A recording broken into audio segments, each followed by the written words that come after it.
বান্দারে যদি গুনাহ করো আসমান সমান, আমার রহমত আসমান সমান নয়, আমার রহমত আরশ সমান, আরশ সমান যদি গুনাহ করো লা তাকনা তুমি রাহমাতিল্লাহ, হতাশ হয়ো না, আমার রহমত আরশ সমান নয়, আমার রহমত আমার আরশ ছাড়ায় যায়। চিল্লায় বলেন সুবহানাল্লাহ।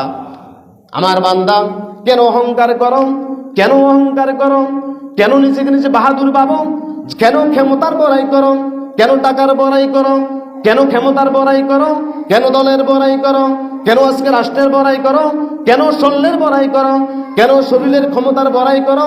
তুমি যে অহংকার করো, তুমি যে ক্ষমতা দেখাও, তুমি অহংকারের মাধ্যমে ক্ষমতা দিয়ে তুমি কি লাথি মেরে আমার পাহাড়টাকে বিচ্ছিন্ন করে দিতে পারবা? পারবেন না।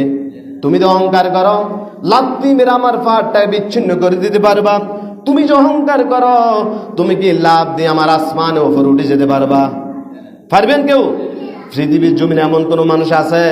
আল্লাহ পাক বলে কেন অহংকার করো, তুমি তো লাথি দিয়ে আমার পাহাড়টাকে বিচ্ছিন্ন করে দিতে পারবা না, লাভ দিয়ে আমার আসমান উঠতে পারবা না, কেন অহংকার করো, কেন অহংকার করো? এই মানুষকে আল্লাহ রাব্বুল এত সুন্দর করে বানাইলেন, যত পাপ করো, যত গুনার কাজ করো, যখন তওবা করবা আল্লাহর কুদরত পেয়ে সেজদা দিয়ে হাত তুলে কান্নাকাটি করে তওবা করবা, আল্লাহ রাব্বুল আলামিন বলে ক্বালু আতাস্তাবদিলু, আল্লাহ রাব্বুল ক্বালাল্লাহু তাআলা উদউনি আস্তাজিব লাকুম, তোমরা আমাকে ডাকো আমি তোমাদের ডাকে সাড়া দেব বলে সুবহানাল্লাহ।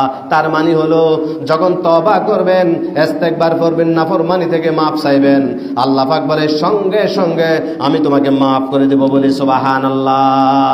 এই জন্য আল্লাহ পাক কত রহমান এবং রহিম, কত বড় দয়াবান।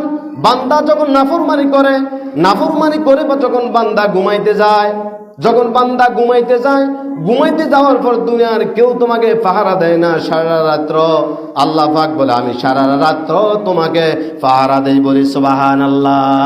তুমি যখন ঘুমের ঘরে চলে যাও,